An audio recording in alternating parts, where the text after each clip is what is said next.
కొట్టరా. ఒరే రాజేష్ కొట్టు. ఒరే డాక్టర్ కాదు కాదు కొట్టు. కొట్టినట్టే. ఏమిటి నువ్వు కొట్టేది? ఇన్ని ఇడ్లీలు కొట్టాలి. మేనేజర్నే పంపుదాం అనుకున్నాను రా రఘుపతి. కానీ అప్పుడప్పుడు ఎస్టేట్కి వెళ్ళి దగ్గరుండి చూసుకోకపోతే వాడికి బాధ్యతలు బుర్రకెక్కవేమోనని నా భయం. బావా, బాధ్యతలు తెలియాలంటే మీ వాడి చేత మా సుజాత మెళ్ళలో 3 ముళ్ళు వేయించేస్తే సరి. గుర్రానికి కళ్ళంలాగా మగవాడికి పెళ్ళం అనేది ఉంటే ఓ పద్ధతిగా ఉంటుంది. దాందేముందిరా, అనుకున్న సంబంధం, అన్ని విధాలా మాకు నచ్చిన సంబంధం. వాడు ఎస్టేట్ నుంచి రాగానే పెళ్లి జరిపించేద్దాం. డాడీ బయలుదేరుతున్నా. హలో అంకుల్, ఇప్పుడే వచ్చారా? ఆడపిల్లల తండ్రిని అప్పుడప్పుడు రాక తప్పదు కదయ్యా. ఏమిటి, నీ ఫ్రెండ్ని కూడా తీసుకెళ్తున్నావా ఎస్టేట్కి? అక్కడ మన ఎస్టేట్ వర్కర్స్ కి సరైన డాక్టర్ లేడట. వీడి ప్రాక్టీస్ కూడా అక్కడే చేయొచ్చు కదా అని తీసుకెళ్తున్నాను. డాడీ పదండి పదండి, మళ్ళీ వద్యం వచ్చేస్తుంది. అయ్యగారు సామాన్లు పెట్టేశానండి. ఎరా, నా ముందుకి చెప్పులతో వస్తావట్రా? తప్పైపోయింది బాబు, క్షమించండి. నువ్వెంత, నీ బ్రతుకెంత? ఆలయం లాంటి ఇంట్లోకి నీ పాలిటి దైవం లాంటి మా ముందుకి చెప్పులతో వస్తావట్రా? ప్లీజ్ డాడీ, డాడీ ఊరుకో డాడీ. ఏదో తెలియక కాదు, ఒళ్ళు పొగరెక్కి వాడు అంతస్తు ఏమిటో మర్చిపోయాడు. బరా, నీకు ఇంట్లో పని లేదు, పో వెళ్ళు. నువ్వు రా బాబు. బాబుని జాగ్రత్తగా దింపేసి నువ్వు వెంటనే వచ్చేయి. అలాగే బాబు. బాబు, ఆరోగ్యం చూసుకున్నాయినా. డాక్టర్ అంకుల్, నీదే బాధ్యత. అలాగే అంకుల్. వెళ్ళండి.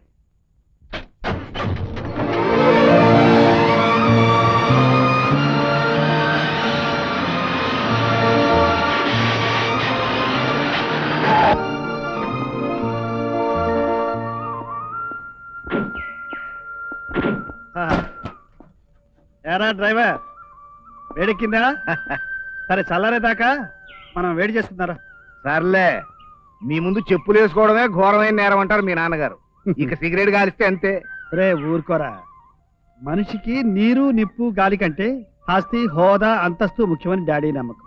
ఆయన మాటలు పట్టించుకోకూడదు. సరే గాని రే రాజా, మీ నాన్న మనస్తత్వం ఏమిటో ఎవరికి అర్థం కాదురా. ఉన్నట్టుండి సీరియస్ అయిపోతాడు, మళ్ళీ వెంటనే మామూలు అయిపోతాడు. అవునరా, అప్పుడప్పుడు నాకు తలనొప్పిగానే ఉంది. ఏం చేస్తాం, పెద్దవాడు. నేనంటే అమితమైన ప్రాణం. ఆయన మనసును ఒప్పించడం నాకు ఇష్టం లేదు. ఆయనలా నువ్వు మారకపోతే మాకు అదే 10,000. నేనేమిటో నా మనసు ఏమిటో తెలిసి అలా మాట్లాడతావా?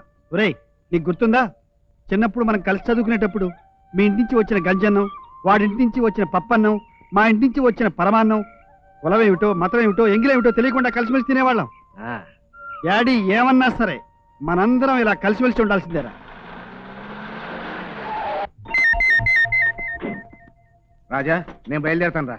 అప్పుడే ఏమిట్రా, 2 రోజులు ఉండేడా? సర్లే, మిమ్మల్ని దించిన తక్షణమే తిరిగి రమ్మని మీ నాన్నగారు ఆర్డర్ వేశారు. ఆలస్యం అయితే అగ్గిరాముడు అయిపోతాడు. రే రే రే, నిజం చెప్పరా, వాళ్ళ నాన్నగారు ఆర్డర్ వేశారని వెళ్తున్నావా, మీ శ్రీమతి ఆర్డర్ వేసిందని వెళ్తున్నావా? కరెక్ట్. ఆవిడ గారు త్వరగా వచ్చేయండి, మీరు లేకపోతే తోచదు, నిద్ర పట్టదు. లేరా, పెళ్లి పెటాకులు లేని మీకేం తెలుస్తుంది పెళ్ళైన వాళ్ళ గురించి? మీరేమైనా అనుకోండి, నేను మాత్రం బయలుదేరుతున్నాను. రేయ్ జాగ్రత్త రోయ్, ఆవిడ గారిని తలుచుకుంటూ డ్రైవ్ చేసామంటే వెళ్ళి గోతులో పడతాం. దండలు బాబు గారు, దండాలు. ఎలా రావుడు, బాగున్నావా? మేనేజర్ ఎక్కడ? ఇప్పుడు దాకా ఇక్కడే ఉన్నారు బాబు. ఆ గూడెం పెద్ద దొరికి హఠాత్తుగా మాయదారు రోగం మీద వచ్చిందని తెలిసి చూడటానికి వెళ్ళారు. ఎరా డాక్టర్, నువ్వు వస్తున్నావని తెలిసి ఎక్కడ లేని రోగాలన్నీ ఇక్కడికి వచ్చాయి నిన్ను ఆహ్వానించడానికి. మరి పదా, అతనికి ఎలా ఉందో చూసేద్దాం. నేనా? వృత్తే దైవం అనుకునే మహానుభావా, నువ్వు వెళ్ళిరా, మనం కాస్త రెస్ట్ తీసుకుంటాం. మేనేజర్ బాబు. నమస్కారం సార్. డాక్టర్ గారు చిన్నబాబు గారు స్నేహితులు. మీకు ఒంటో బాగాలేదని తెలియగానే వెంటనే మిమ్మల్ని చూడటానికి వచ్చేసారు.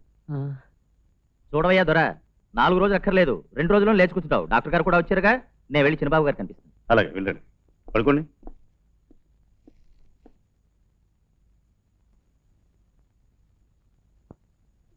ఏం పర్వాలేదు, మామూలు జ్వరమే.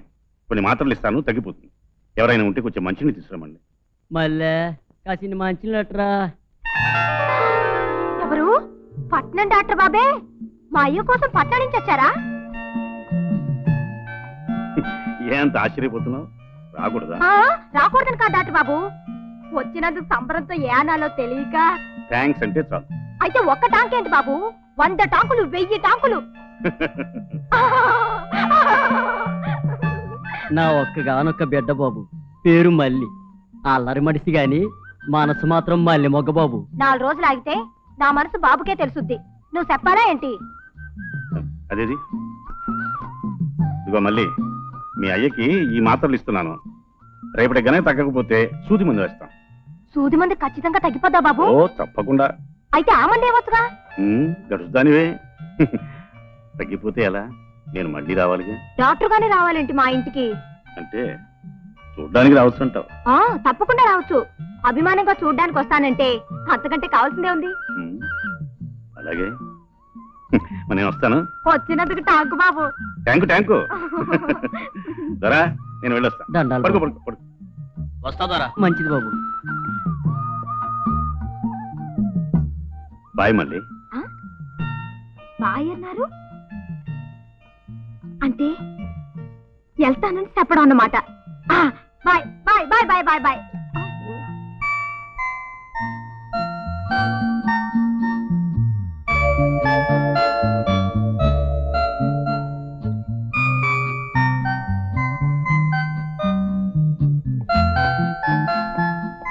రే గోపాల్ గారు, ఏమిట్రోయ్ అశోకవనంలో సీతమ్మూర్లో అలా కూర్చున్నావు? ఏం లేదురా. అది సరే గాని నువ్వు ఎక్కడికి బయలుదేరావు? ఇక్కడికి వచ్చింది ముసలమ్మలాగా ముసుగు పెట్టి కూర్చోడానికా? బయలుదేరి అలా ఎస్టేట్ అంతా చుట్టూ చుట్టూద్దాం. నేను రానులే, నువ్వు వెళ్ళు. ఇక్కడేం చేస్తావు? ఇంట్లో వంట చేస్తావా, ఇల్లు తుడుస్తావా? అది కాదురా, నేను రావుని తీసుకుని వర్కర్స్ కాలనీకి వెళ్ళి వాళ్ళ హెల్త్ చెకప్ చేయాలి. ఏ మన పెద్ద దొరకు వచ్చింది అంటూ రోగం. ముందు జాగ్రత్త పడడం చాలా మంచిది. ఓ, వర్కర్స్ ఆరోగ్యం అంటే మనం మాట్లాడే పని లేదు. Okay, your bad luck. అందమైన ప్రకృతిని చూసే అదృష్టం నీకు లేదు, నువ్వు మిస్ అయిపోతున్నావు. Okay, bye bye. నీకేం తెలుసు? నేను ప్రకృతిలో అందమైన అందాన్ని చూశాను, నా గుండెల్లో దాచుకున్నాను.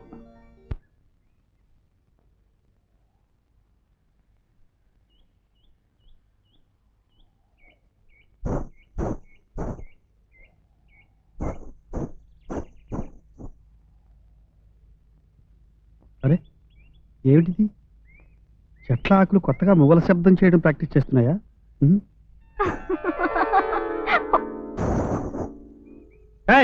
ఎవరది? ఎవరంటుంటే?